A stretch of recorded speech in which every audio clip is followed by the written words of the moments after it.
Hello, everyone. Thank you for joining us for today's webinar, Housing Help Using Data Analytics for Fair and Accurate Prioritization.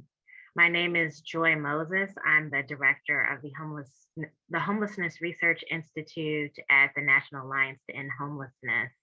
I'm going to go over a couple of housekeeping details before we get started. The first one is that this session is being recorded and will be available on the website of the Center for Social Data Analytics next week.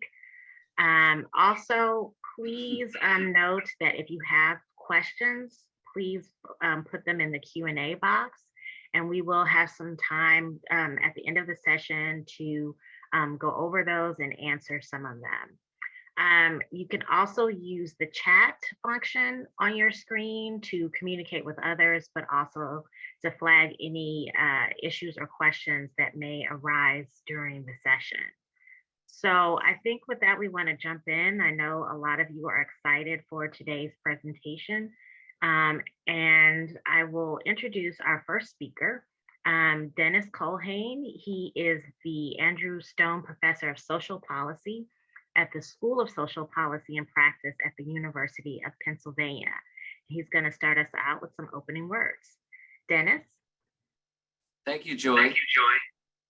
The assessment process in our field is fraught, and many of us know that. An assessment instrument is mandated by HUD for coordinated entry, but validated instruments do not exist, or at least are not well known. Those that are widely used have had critics.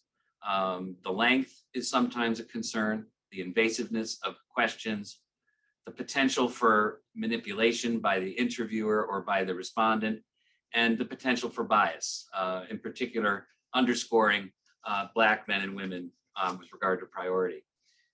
The policy context is also important.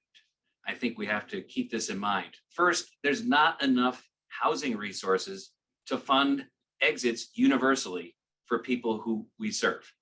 My best guess from a few of the communities I'm familiar with is that at best 20 to 30% of the people can be assisted with some kind of exit supports. So while assessment in order to assign people to the right intervention is good in principle, it has really become a rationing tool. And it inculcates a rationalization for rationing in the field of mission-driven people who should oppose rationing on principle, and I believe would. But serving the most vulnerable has become the new language to distinguish the truly needy or the deserving poor, a language and concept that has a perilous history of societal justification for ignoring people in need in our country for over a century and a half. So we have a lot of problems, and misuse of assessment is just one of them. Today, we're going to hear about one approach worth discussing: the use of predictive risk modeling and tools informed by predictive risk modeling that can provide improved triage. Importantly, what we're going to talk about today is not assessment, but we will hear more about it as a triage tool and consider its merits for further testing in sites beyond Pittsburgh and Allegheny County. But we should all keep in mind that while we can get better at triage and assessment, the fundamental problem is not a better way to sort people into categories of neediness and vulnerability. It is the lack of resources to do our jobs. To provide exits and exit supports universally should be our goal. And we should use better triage and assessment processes as a way to identify efficiencies, to be sure, but also to broadcast to the public the gaps of all the people in need who go without in our service systems. So with that, I'll pass it back to Joy. Thank you.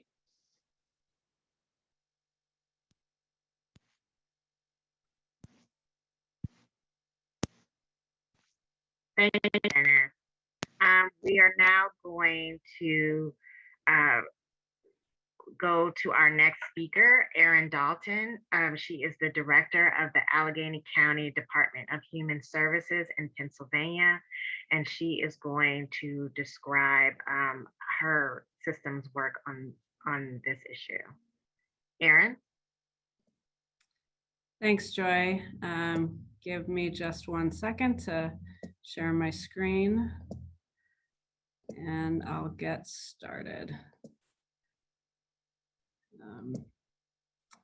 Great.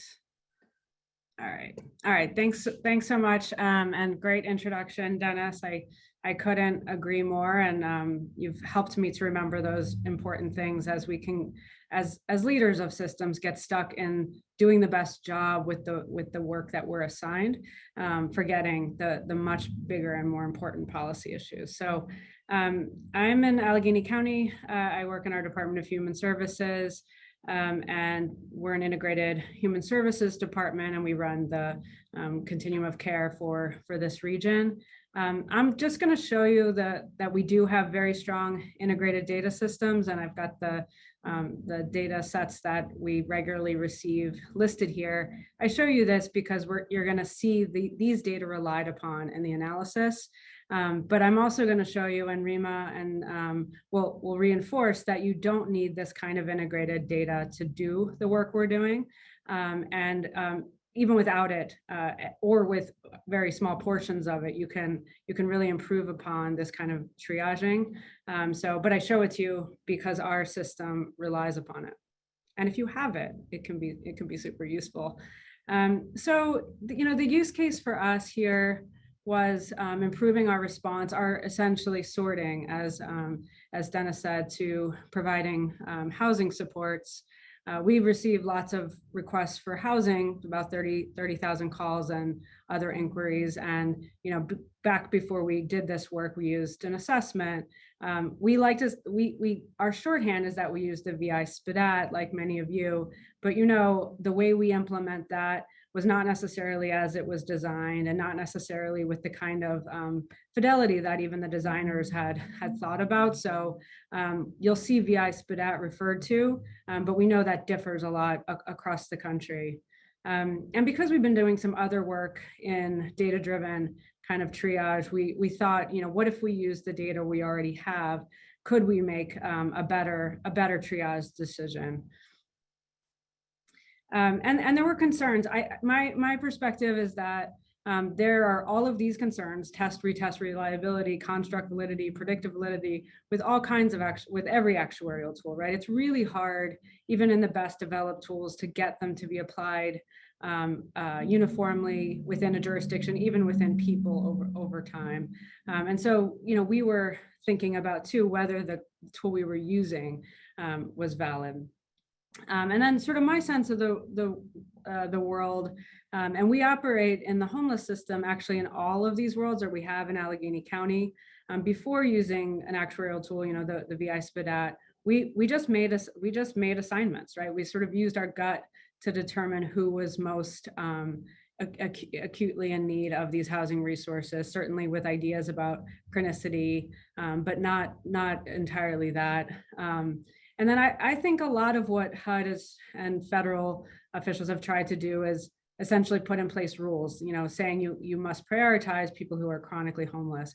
I mean, that makes sense on the face of it, but there are, if you can do better using other tools, then perhaps rules aren't really necessary. And so we then moved into actuarial tools and now into predictive risk modeling, though we still have rules to follow.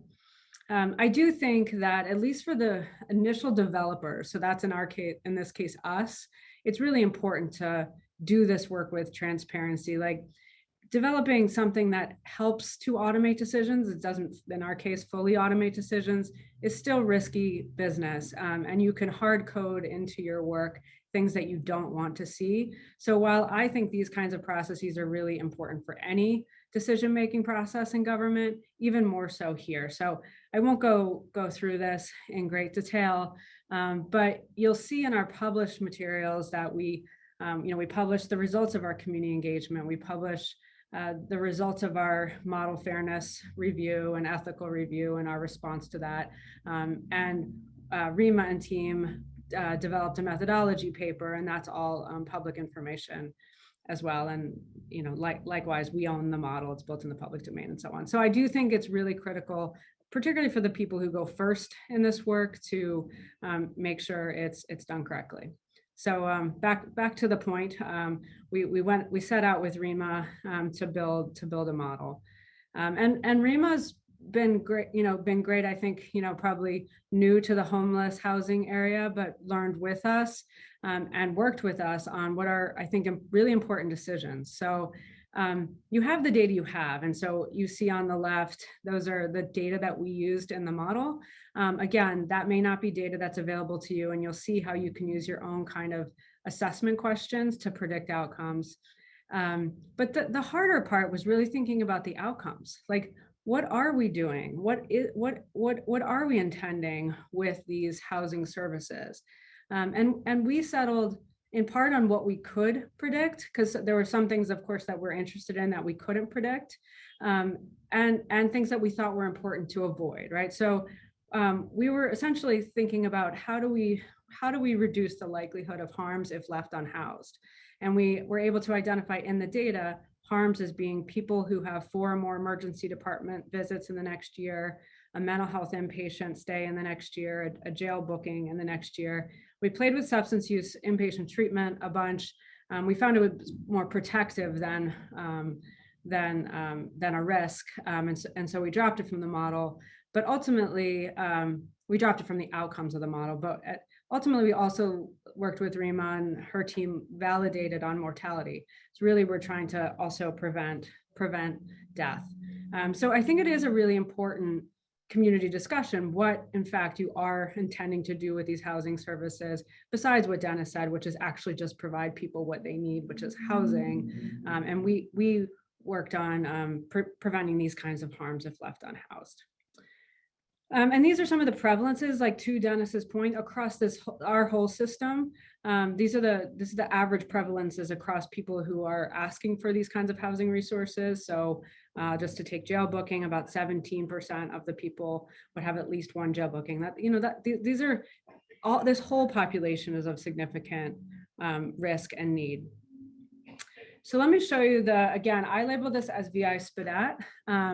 But VI SPDAT was not built to predict these outcomes like what we call the AHA, the Allegheny Housing Assessment, was built to predict these outcomes. So you would expect them not to perform as well, regardless. So, but let me just show you what the model does. So let's take people. Let's take where these models are performing their best, if you will. Let's take the highest green line on the VI SPDAT. So 30% of people on that part of the green line would have an emergency department, 4 or more emergency department visits in the next year. Those are people you would want to be prioritizing for services. But what you can see on the right, you get much more lift when you're looking at the AHA score. You can see how it goes up as you get to the higher risk scores. So in the AHA scenario, it's a score from 1 to 10. And when you look at those 10s, and let's just look at where we're, if you will, doing our best. If we prioritized all the 10s for housing, they would on average, 70% of them would have 4 or more emergency department visits in the next year. Those are people, again, if you have scarce resources, you'd want to be prioritizing those 9s and 10s, people who have very, very elevated risks of these adverse outcomes. But again, just to Dennis's point, you could look at 5s and 6s on this, and compared to others, these are people of considerable need and risk, and people we want to be serving if we don't have housing resources in other ways. But when you use a tool that doesn't essentially differentiate very well, I mean, that's what you see with the tool we were using previously, the VI SPDAT. 6s look very similar to 12s. It's not pulling out these elevated risk folks. And so when you use a tool like that, you sort of get what you get. And about 1/3 of our permanent supportive housing beds were given to people who have again, relatively speaking, less likelihood of these kinds of adverse outcomes. And then I think Dennis started to touch on this. We know that these tools often work differently for people of different races. And so we're starting to see in the literature that Black people are less likely to and more reluctant to disclose the kinds of questions we ask in these assessment scores, right? So we might ask about previous justice system involvement, mental health inpatient, like the kinds of things we're actually measuring, substance use histories. And it's not surprising that people of different races might be less likely to disclose those kinds of histories. And in the case of housing, it would then limit their likelihood, it would reduce their likelihood of getting prioritized for housing. And Rhema might touch on this in her presentation. We have empirical data from Allegheny County that can show that, in fact, that is what's happening. Let me just show you, though, on the left, you see who is prioritized. So proportion of clients who score as high priority under the VI-SPDAT versus the Allegheny Housing Assessment, the AHA tool. And you can see very clearly that the AHA tool is picking up more Black clients than the VI-SPDAT was as high risk. And we think it is for these reasons. So let me just talk about it's not really the current process anymore, it was the previous process and then the process under AHA. It's actually quite simple. Nothing changes except for that second box, right? So they still connect, people still connect with our Allegheny County link, where they would talk to people about services. The only real difference here is we had a longer assessment, an assessment that could take upwards of 40 minutes. In the new process, we still talk to people because, part of assessments really is engagement. So we still talk with people, of course, but we need very little demographic information to see if they would score in our system, and that score can be calculated immediately. And then they would go on with the normal process of prioritization, hopefully in the future, additional services beyond housing if we don't have housing to offer. But we do still have business rules. We still operate under, HUD rules, if you will. So the chronically homeless will always be prioritized, period. So the example there is a chronically homeless person who scores a 9 is going to be prioritized above a non-chronically homeless person scoring a 10. And we also still have special populations, young people,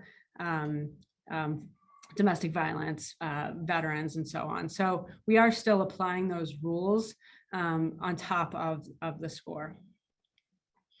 So let me just mention, and Rhema might go into more detail about this, what if a score can't be generated or our staff don't think we should use the score? So we knew that was going to be the scenario in some portion of cases. It's turned out to be about 15%, maybe 16% of cases where either our staff don't feel like we should use the generated score, or we don't have the data, that we don't have previous history with the person, enough previous history to score to create the score. So in those cases, our staff would ask several questions, and Rhema and her team at AUT helped us to develop those from essentially from the tool we were already using, slightly reworded and so on, to create the core set of questions we would need to then predict an outcome. So in addition to asking those questions, Rhema's team built a model on top of that to predict these same outcomes that we're concerned about. So the way I think about that is, even if you made no changes to your assessment tool, if you turn that data that you're collecting and use no other, almost no other administrative data, just data in your HMIS system to predict outcomes you care about, you'll get a better tool. So here's I showed you the kind of VI-SPDAT and the AHA tool and how they were doing in identifying people of elevated risk. Here's the alternative AHA, which is what we call that tool that is built off of asking questions and predicting outcomes. And again, it does pretty good. If we look at that, if we look at that same line, it's not 70, it's not pulling out, people who would have on average 70% have 4 more emergency department visits in the next year, but it's certainly doing better than 30% and about 50%. So you do see that lift here. And I think in continuums that are larger than Allegheny County, so we're relatively small. I think with ends that are larger, you could potentially even do better than that. So we've been operating for about a year. As I mentioned, about 16% we're using the alternative assessment. The runtime for folks that are interested in that are pretty quick, like about 16 seconds. So it's not instantaneous, but it doesn't need to be. We're still talking with people at that time. We can run the score quickly and not interrupt the flow. And one of the things people told us, and you'd find this in our published documents, is that having a long conversation, particularly answering repetitive questions, can be traumatizing. And at a minimum, it takes a very long time from people whose lives are challenging enough, and for our staff too. So I turn you back to, this was before we implemented AHA. I said that about a third of our permanent supportive housing beds were given to, again, relatively speaking, people lower risk. Here's the results after AHA. And so it's not perfect, right? Like, we are still prioritizing families in some, in cases. Sometimes, it could be a veteran bed or domestic violence, or just somebody that's chronically homeless but is scoring a 5. But the vast majority of our beds are being used now for this population that is of higher risk. So those are the results 1 year in. And so in terms of our next steps, we're obviously continuing to look at data and the results. We're going to put in place a formal evaluation of this process. We are applying this similar approach to kind of merge our mental health housing system with our HUD-funded housing system, if you will, and we're finding similar results. And I think, to Dennis's point, if we're not going to have additional housing, let's start testing what other supports we can be providing to people who we're not going to be able to provide housing to immediately. Rhema sometimes says, like, and this happens to us because we're doing jobs, right? We start to think our job is putting people on the best wait list possible, when the job should be, of course, if we have to put somebody on a wait list, what are we providing to them that might make their housing or their lives more stable.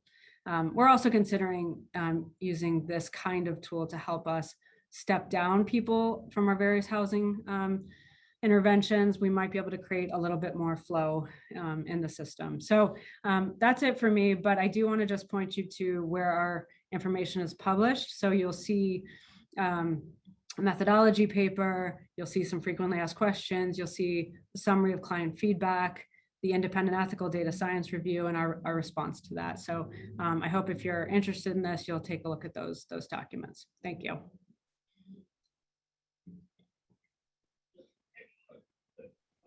Thank you, Erin. And now we'll turn to our final speaker, Rhema. She is a professor of economics at Auckland University of Technology and the director of the Center for Social Data Analytics. Rhema? Thank you, Joy, and thank you everyone for coming to our webinar. It's very exciting for us to have so many people interested in what we do. This work is joined with some of my colleagues, Chamari and Emily, and of course with a lot of folks at Allegheny County DHS. So I guess our challenge, this is what our center does, is we sort of believe that it's better to use a county or state, your own data, however incomplete it might be, to develop a robust, fair, and validated approach to prioritization or screening than using off-the-shelf tools. So that's sort of where we are coming from. We really think that using your own data will give you better results. So for that, we worked with Erin in Allegheny, but from the lessons we've learned there, we've developed a more general framework, which we're hoping might resonate with some folks who are looking for alternative ways for screening in homelessness services. So we've developed this concept of a HAST, or a housing assessment screening tool, which is a triaging tool that is based on predictive risk modeling. And it's built on data from the jurisdiction in which the data is used. So that's why, for example, Allegheny doesn't call its tool a HAST because it's an Allegheny housing assessment tool. The Allegheny emphasizing the fact that it was built and validated in Allegheny using Allegheny data. So as Erin said, in Allegheny itself, even though they have a data warehouse, at the end of the day, we had to build two types of HAST, or screening tools, for them. One, which I think is of great interest for those jurisdictions that have only HMIS or its equivalent data and some survey data, and don't run an integrated data warehouse. And the HAST DW, which is for COCs that have integrated data warehouses like Allegheny County, of which we know there's only, there are a growing number, but still not the majority. So let me go through what a HAST looks like. That is one that just uses survey data and HMIS. So the benefits of using this is that it's calibrated for the jurisdiction's own data. It still requires the jurisdiction to ask questions like the WIASPDAT, but the idea is that we restrict the number and type of questions. So when we developed it for Allegheny, frontline folks at Allegheny actually took questions off the table that they did not feel comfortable asking. And they said to us, what's the minimum number of questions you can have us ask and still build a fair, robust, validated tool? And we went away and did that. It's also potentially less biased, particularly because we are able to take some of those more stigmatizing questions off the table before we even start the process of refining the tool. And of course, it's available for agencies that don't have integrated data. So as Erin said, the Alt-AHA, which is the tool that they use around 15% of the time when a client doesn't have information of high enough quality in their data warehouse, that is the type of HAST tool that folks who don't themselves run integrated data warehouses could develop. It uses data in the HMIS, so Homeless Management Information System, so history and current demographics and other history of interactions in that system, and then a curated list of survey questions which come out of that sort of local version of WIASPDAT that they had been asking. So this is Allegheny, as we worked with Allegheny to understand what they thought their goals were with this tool, and decided that the thing that they wanted the HAST tool to predict were these types of harms. And we agreed to MH inpatient, jail, and emergency room as the harms. Now, the one area of harm that I think we had identified but was unable to find good quality data for was being a victim of interpartner violence. And that is an area that I think is rather weakly captured in a lot of data systems. But in any case, those are the three outcomes. I think Erin has already showed you this, that the alternative AHA, or the HAST tool, builds simply on survey questions, a curated list of survey questions, and HMIS, and trained for Allegheny, is pretty good at predicting those things that we're interested in, including emergency room visits, and so on. And here I've added, and this is something we didn't train the model for, which is chronic homelessness in the future. And that is quite a hard thing to define, but we defined it as being seen at least 3 months out of the next 12 months in either street outreach or shelter. And you can see that even though the alternative AHA tool wasn't trained in the sense that we didn't build it to predict that, it's still fairly good at capturing risk in that area. So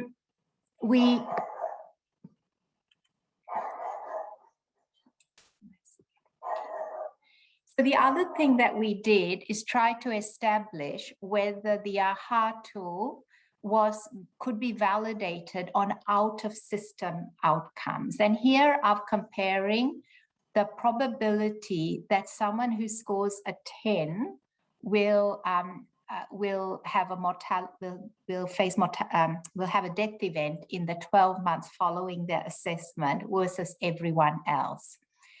And I've done a similar exercise with the Allegheny version of the VIASPDAT. Now, I've got to be clear that the VIASPDAT, whilst initially was an attempt to try to capture mortality, subsequent discussions suggest that the VIASPDAT was never supposed to capture mortality. So it's not, surprising that it doesn't. But what these results tell you is that someone who scores a 10 in an alternative AHA, in a HAST score tool that only uses HMIS and survey data, has roughly 2.6 times more likely to die than anyone else in the homelessness assessment subsample. So 10 versus everyone else.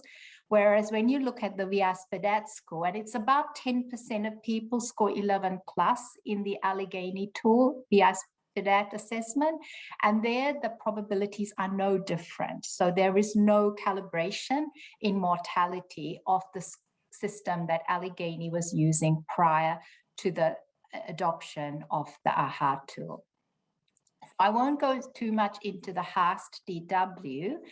That's the approach that Allegheny is using. It has the same benefits as the HAST, but it doesn't require that curated list of questions to be asked. Rather, it can be done instantaneously within 30 seconds or 16 seconds, I think it's gone down to. Allegheny, the AHA tool, which is being used on 85% of the population that Allegheny is seeing, that's an example of a HAST DW. I won't go too much into it because I think you got a sense from Erin about how that tool works and was built. Erin already touched on some of the equity issues. So one of the equity issues we had is with the fact that the old Allegheny version of the VIASPDAT was systematically underscoring Black clients versus white clients. And how could we test that?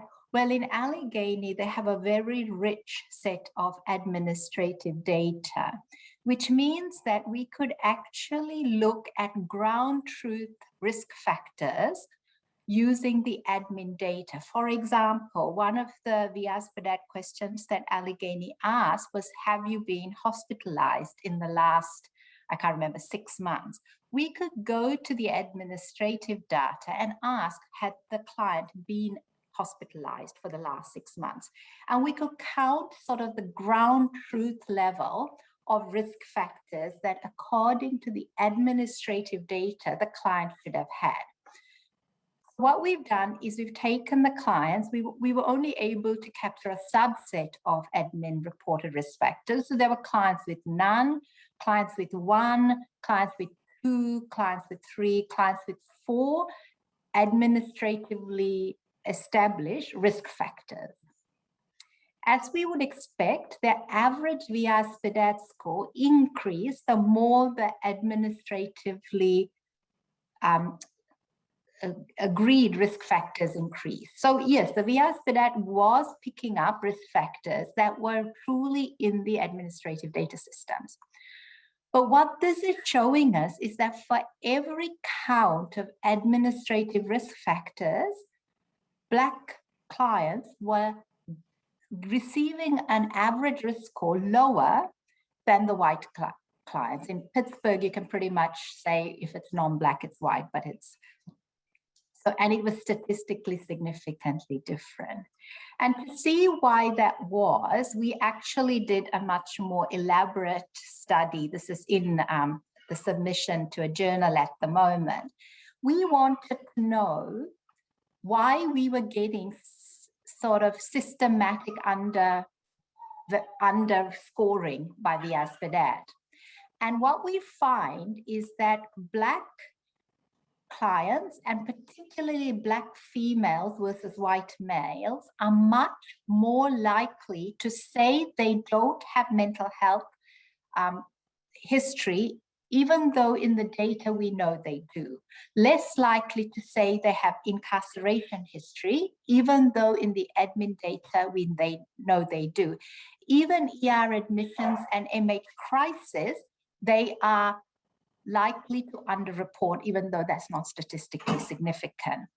So what that's telling us is that almost universally, Black clients, and particularly Black female clients, are underreporting their self-assessed risk. So that's why we probably get exactly what Erin was showing you before, which is a kind of underscoring of that old tool, and therefore an under identification, and therefore an underserving of Black clients versus white clients. So just to end, I'll just share with you how our center, which is the Center for Social Data Analytics, how we work with Allegheny and how we work with counties and states. We're a center that specializes in deploying machine learning tools and predictive risk models for health and human services, particularly in child protection and now homelessness. We work with counties and clients. The first question as Erin said, we ask is, what is the objective of your homelessness system? What are you trying to prevent? Why are you trying to screen clients or triage them? We then go through a data exploration stage to understand whether you have HMIS or you're running some other case management system. What kind of survey triaging tools are you using? Are you using your version of VI-SPDAT or other instruments? Do you have integrated data from other administrative systems? We are interested in both one-off integration that's possible versus sort of a data warehouse. Then what we do is we take the HAST or the HAST-EW that we have a kind of basic outline for, and we reweight it and recalibrate it to fit that county and state data. We test the model for fairness and accuracy within the system.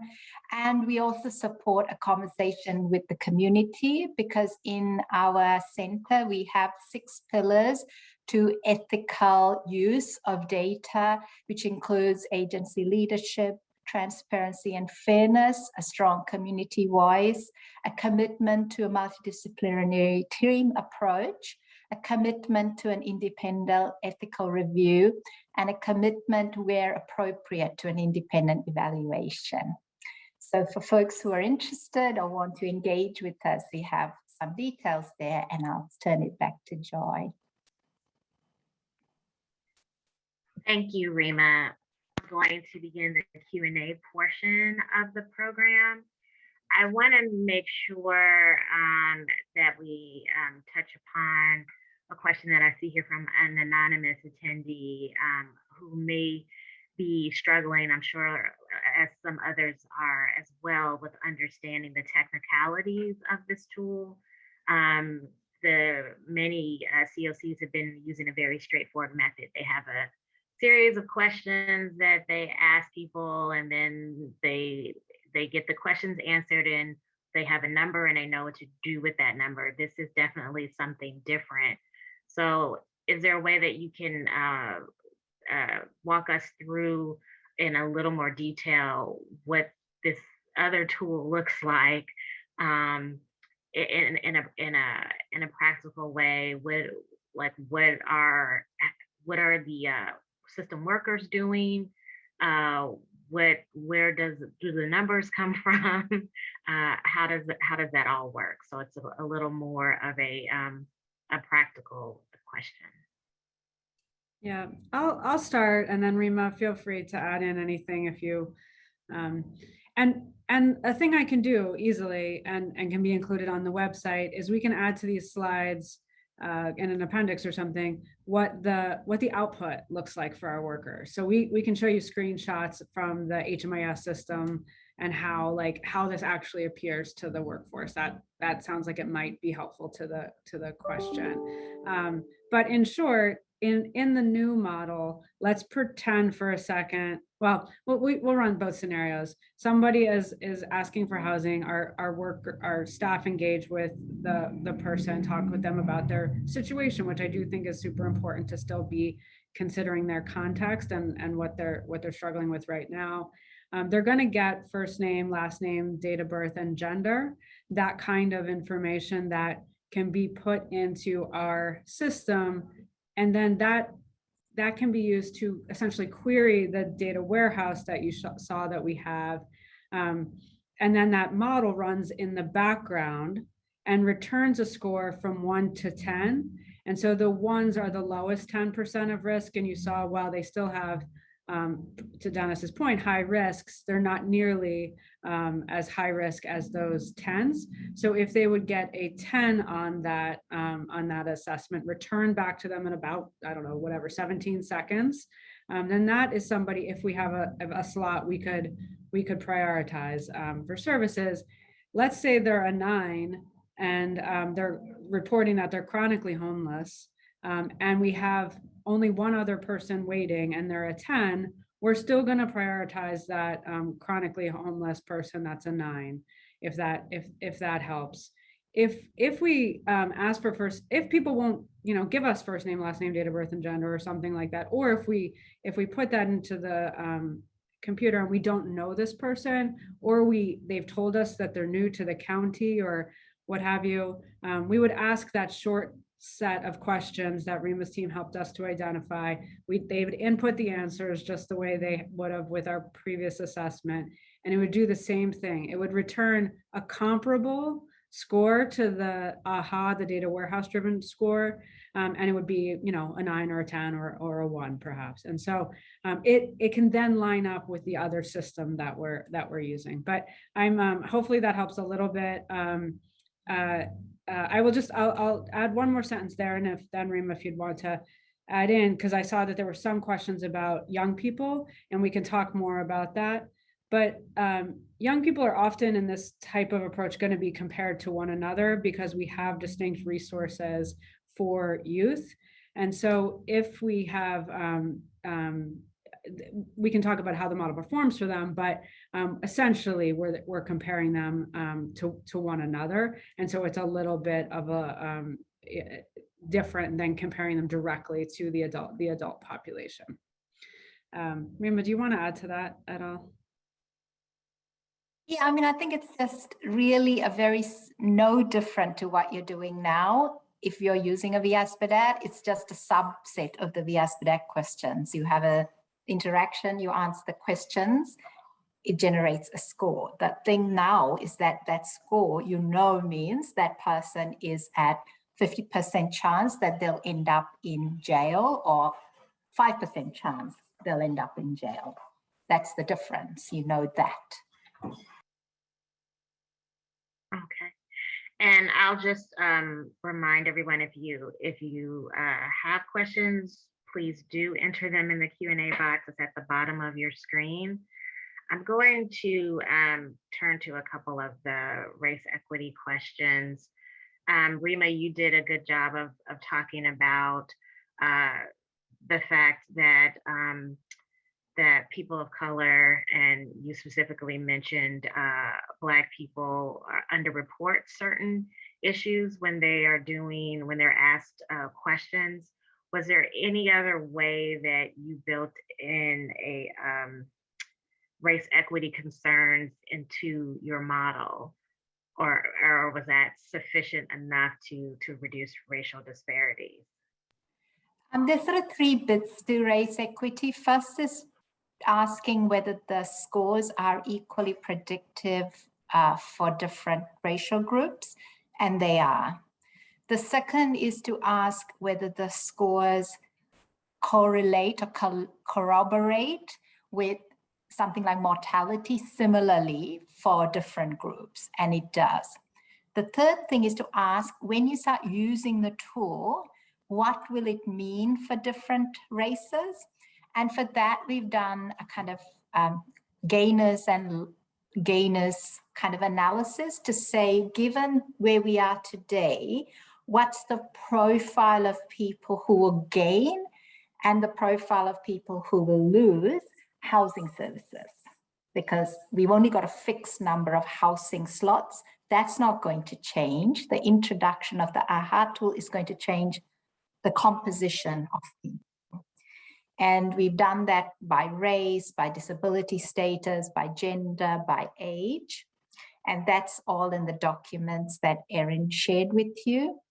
There's also been an independent ethical review of the whole algorithm, which is a huge report done by ETICAS, which is a European organization who specialize in testing algorithmic fairness. And that's also available. So Erin, I don't know if you want to speak to. Sorry, no, that sounds good. Thank you. Thank you, Rhema. And there are just a tremendous amount more details in the methodology paper itself. So when Rhema says, do they perform equally well for both groups? Like in Allegheny County, it's largely Black and white population. And she says, yes. You don't have to just believe her. You can go to the methodology report and take a look at that in more detail. And I guess related to that is the question of, were people with lived experience involved in the creation of this tool in any way, or I guess maybe consulted or engaged in the process or the discussion about switching to the tool? Yeah, so happy to talk about that just for a second. One thing I will say as a kind of pre-statement to this is I do hope that people hold all of their decision-making processes to the same standards that we want to hold this predictive risk model to. I doubt anyone consulted anyone when they put in place their VI SPDAT, if you will, or prior to that, when they just said we would make decisions without any tools at all. Who did we consult when we thought through making those decisions? So I do think it's critically important that we look at the way we're making decisions and hold ourselves accountable to all the kinds of questions we're asking here, to those current decision-making processes. So that's my stump speech. But yes, we did engage folks in the discussion. One of the things we did was, in addition to other engagement, had 5 focus groups with people, some in shelter and some in permanent supportive housing. And we showed them both kind of approaches, the approach that we were using previously and the approach that we were proposing to use, and got feedback on that. And we wrote a summary of that, so you can find that on our website. People were concerned that the score might not reflect their current experience because it's relying on historical data. And I think that's real. And I think that's why it's critical that we also allow humans to make decisions here. The score is helpful, but it's not the only thing. And what people are presenting with does need to be considered. So that was one of the concerns. One of the strong positives, I think, for people was that they wouldn't, have to answer all of these questions that were repetitive, and because sometimes people have to answer them multiple times, and we're asking the same thing, and it's like, don't you already know this? It's like when you go to the doctor and they ask you your name 400 times. people reflected that. I mean, one of the tricky issues I think that we don't have a full solution for, or we have a solution for, but I think is just tricky, is like, what's our obligation to tell people where they are on these lists and what that might mean for them? That was true in the previous model, and it's true today. And I think we should be, and we are being. We're not saying you're a 9, because that's not a meaningful thing, but we are telling people their likelihood of getting housing, sooner. So I think there are those are the kinds of things people talk to us about, wanting to know what's happening. And I'm next just going to say also, Joy, just to back up what Dennis was also saying, like, I've been quite surprised at how little people who are on wait lists are looked after. Like, there's almost sort of, we put them on a wait list, we don't need to do anything more. And you're like, well, they don't stop having needs because they're on a wait list. In fact, the wait list could potentially be more harmful because it's in suspended animation, not resolving lots of issues they might need to resolve. So I guess I kind of throw to Dennis as well, like, what's the solution to that? Are we getting too kind of like, are you concerned, Dennis, about that? Like, what should we do about that whole phenomena of feeling like we've done our job after putting folks on the wait list? Well, exactly. That's my concern, is that, although as a field, we're very mission driven and we want to serve everyone, because of the lack of resources, we've been forced to have to accept that, no, we can't do that. And so many people fall by the wayside. And we know that the biggest peril about homelessness is the exposures that it places you in with regard to violence and victimization, policing, exposure to diseases and injury. These are quite serious consequences of, not having a support process in place that can actually help you. Now, I understand that there are going to be some people who leave homelessness quickly on their own. But there should be something for everyone in way of some support. And certainly for people who reach some threshold of, like, say, 30 days and they're still in homelessness, then we should have an assessment process that goes to the matter, quickly, and can get people into some kind of housing exit program, whether that's rapid rehousing, PSH, whatever the case may be. But we, as a field, we need to be fighting much harder for, universal access to an exit plan. And that should be our goal, even more than having a good assessment process. Although I don't want to understate the importance of being efficient and effective with the limited resources we have, especially the more expensive interventions that are costly, but also needed by people who have a lot of risks. So I'm going to turn now to a question from Matt. He wants to hear a little bit more about the process for creating the alternative AHA and the questions used on it. I guess that's fine. So it's training a model based on whatever data is available about a person at the time they come into assessment. So, for example, if you run an HMIS system, when a person comes in for an assessment, you would connect them to their client ID in the HMIS system. So you'd have all the history in the HMIS system about that person. And if you've been using a different triaging tool like a survey-based instruments, then you would have access to a historical cache of survey answers. So the training the model is basically taking those historical data set of answers plus whatever's in HMIS, and then training a tool which curates those questions and curates the HMIS features and builds a model off of that. Could you talk a little bit more about the types of questions that are on the on the survey tool? Are there questions about housing history? I see that someone was asking about that in particular, but what types of questions are there?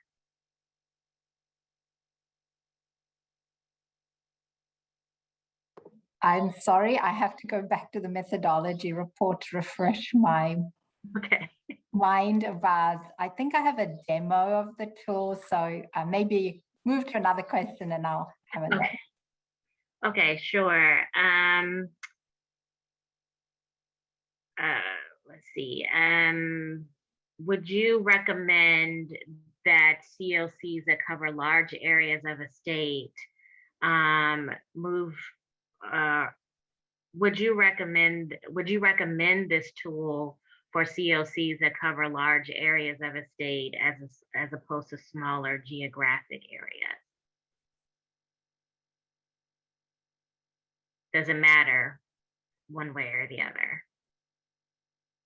Yeah, I mean, Rhema, I feel like this is basically to you, but I think our experience with these kinds of modeling efforts and their sort of replications, which are not direct replications, is that they work similarly well in places from as small as Allegheny County to as big as California to like a country like New Zealand. And so they work similarly across those kinds, and that often a bigger size N can be helpful in improving like the prediction. So it's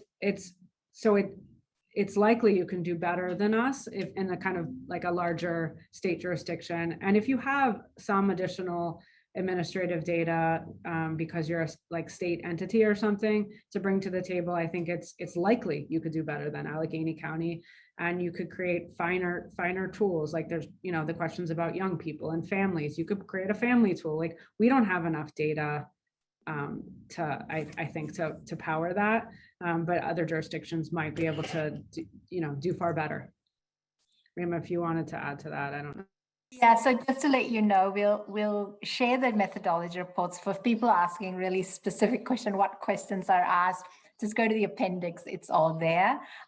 Yes, size, the size of the county is sort of different because a smaller county, you have more systematic practice. So it's more reflective of a particular way. So the data is better for a smaller county because it's all coming out of the same county, but a state can give you bigger data. So we haven't really cottoned on to what the optimal size is. We managed to build for pretty small to big because of these sort of the strengths and weaknesses of different.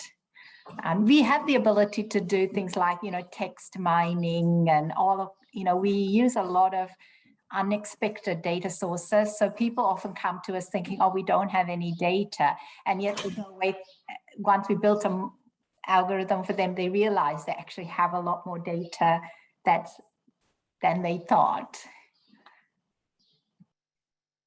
So I think there are a couple questions around the underlying data for your work, specifically what systems data do you have beyond HMIS? And then I know this is a big area that Dennis tackles a lot, but how do you get past some of the hurdles of data integration, basically, and getting systems to share information? So I don't know if there's a short answer to that part of the question, but. Well, I think that people should know that HUD is going to be creating some guidance, I think, based on recent conference presentations about helping communities figure out HMIS data governance, okay, which is essentially setting up clear policies and procedures that include under what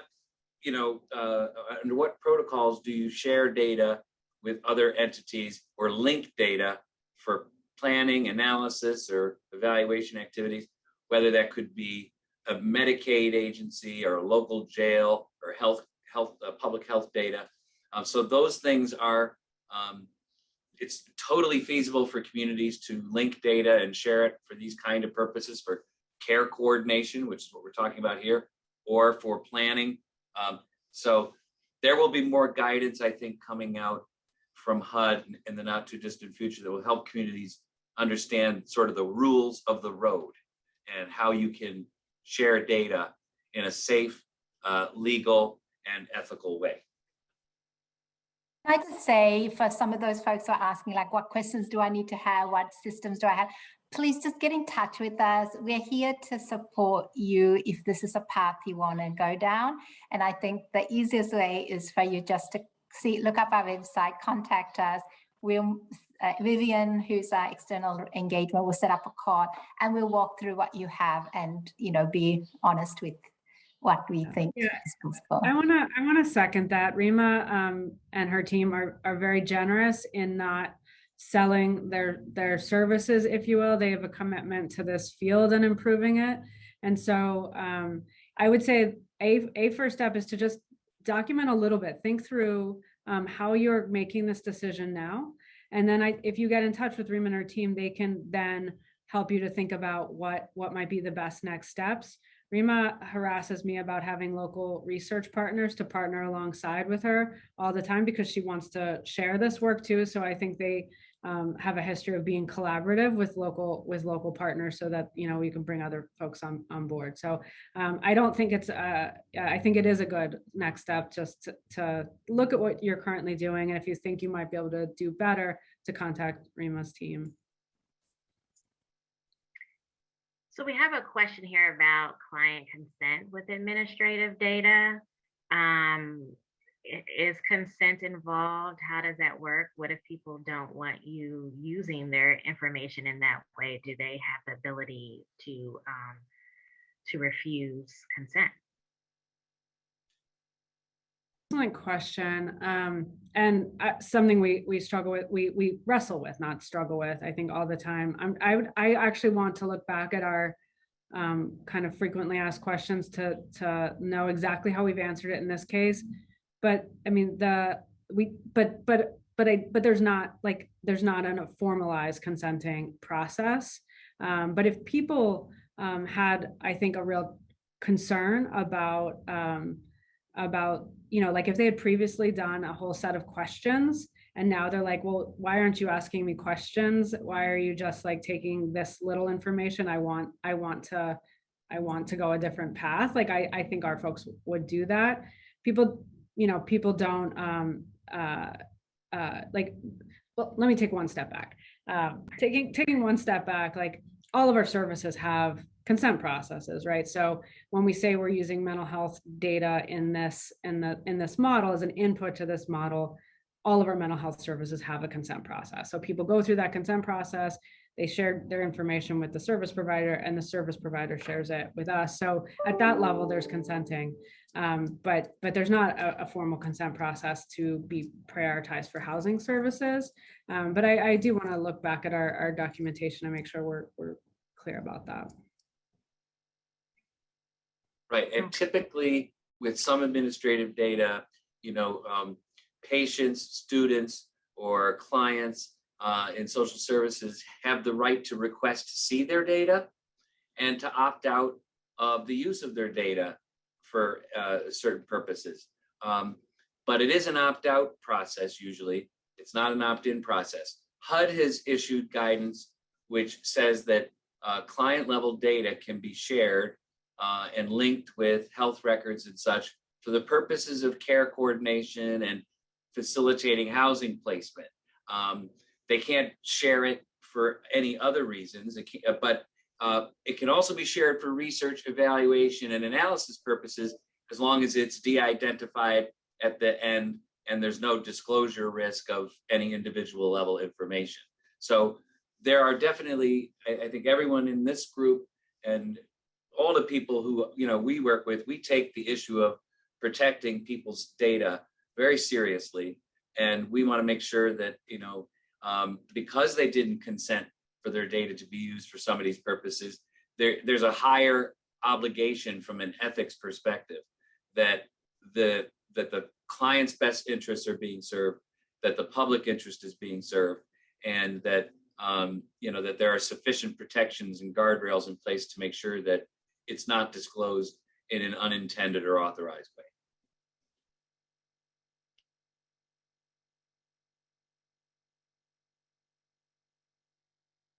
Okay, I think Joy has somehow managed to get herself off of this. Okay, I'm going to start.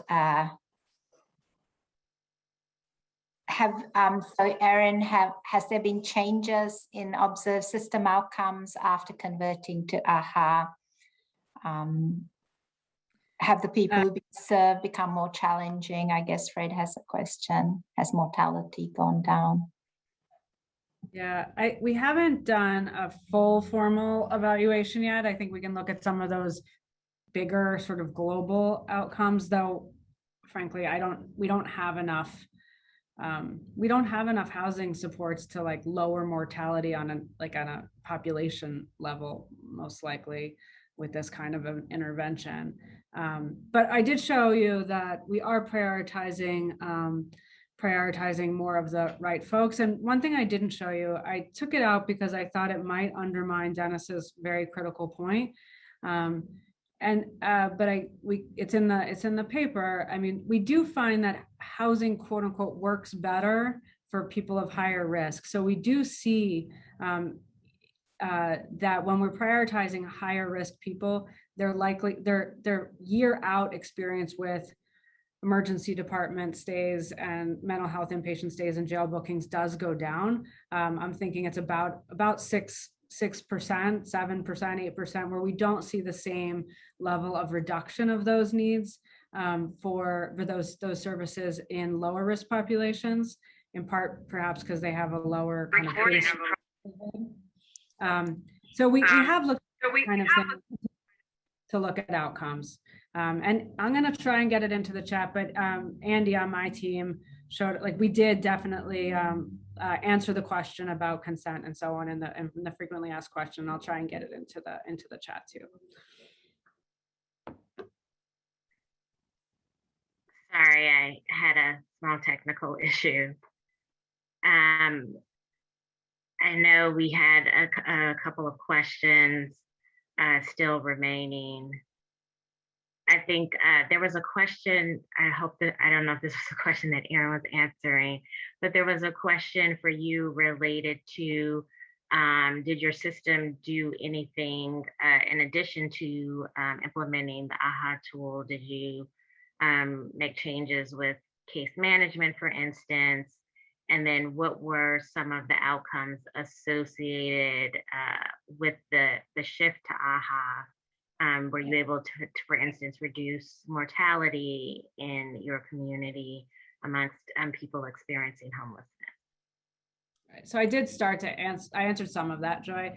I do think the case mix gets harder. Like when we talk to our providers about starting this, one of the things we do say is that we're going to be prioritizing, relatively speaking, harder to serve folks, and that may require something different from the provider network. So I do think that's a thing and something we need to make sure we're supporting people.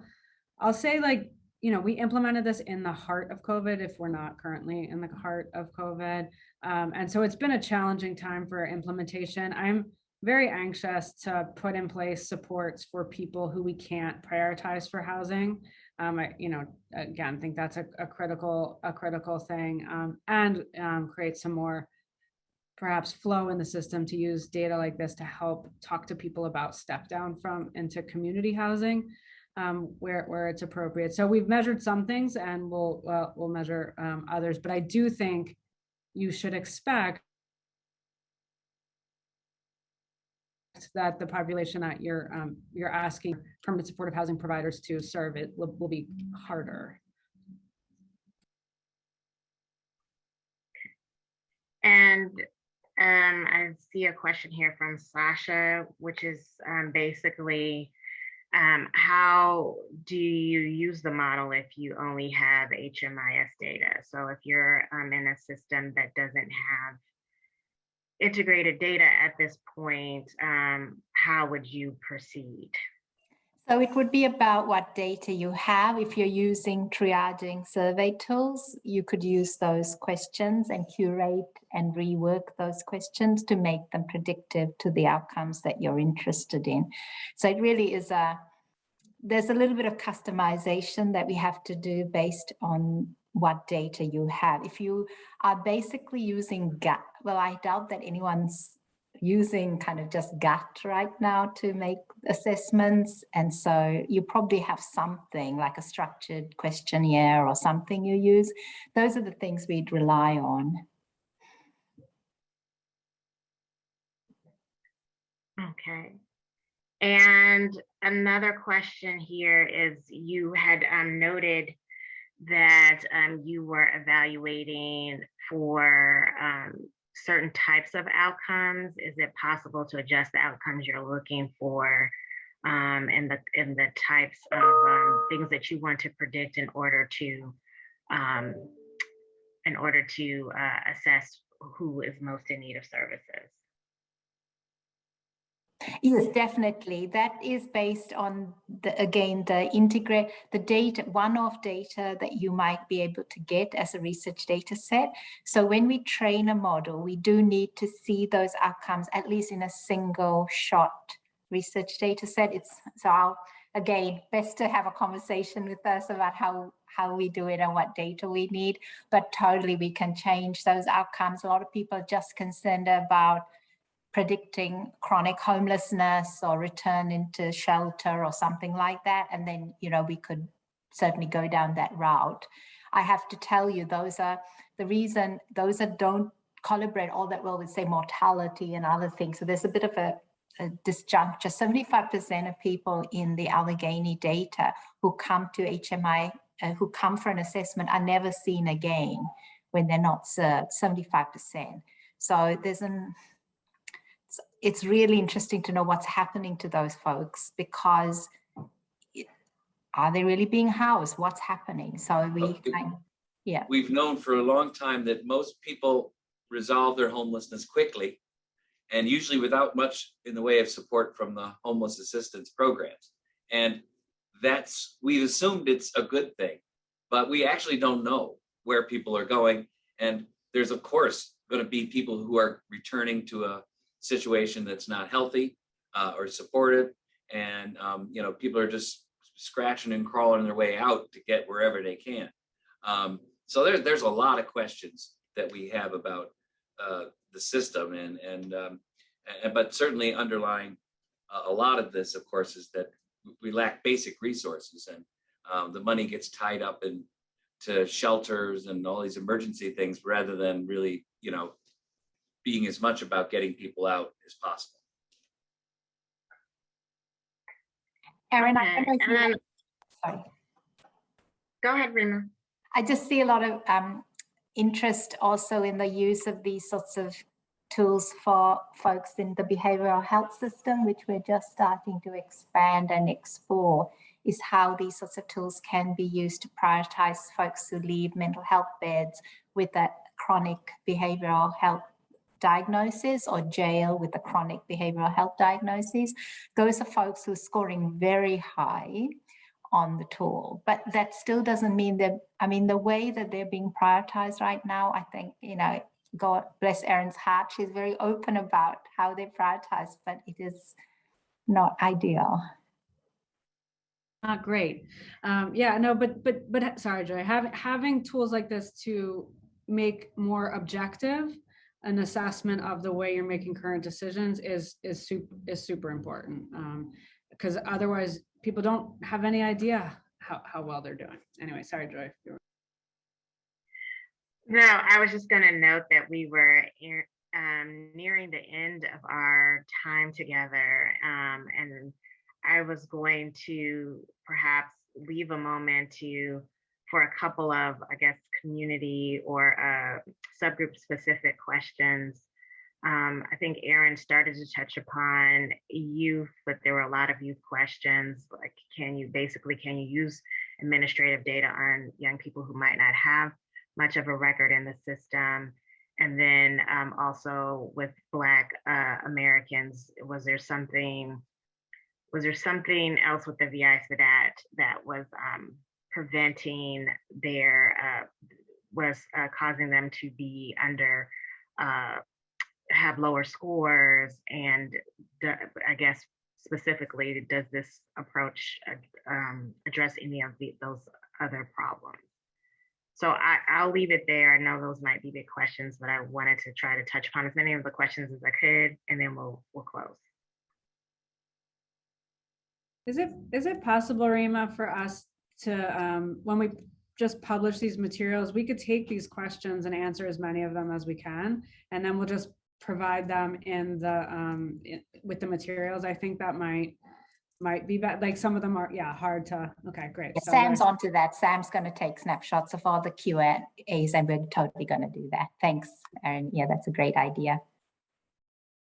Okay, well then I will say thank you to everyone who has attended today's session, and for asking such wonderful questions of our panelists and bringing up some very important issues that I obviously are on your mind, and I'm sure they are on the minds of others as well. And of course, we have to thank our great panel of experts, Rhema, Erin, and Dennis. We will be working to continue this conversation. As noted, some answers to your questions will be posted. We'll be able to post this actual session, and we'll keep moving forward and thinking about better ways to prioritize our clients for services. So we'll close there and have a good rest of your day, depending on where you are. That might be less or greater time, but thank you for joining us.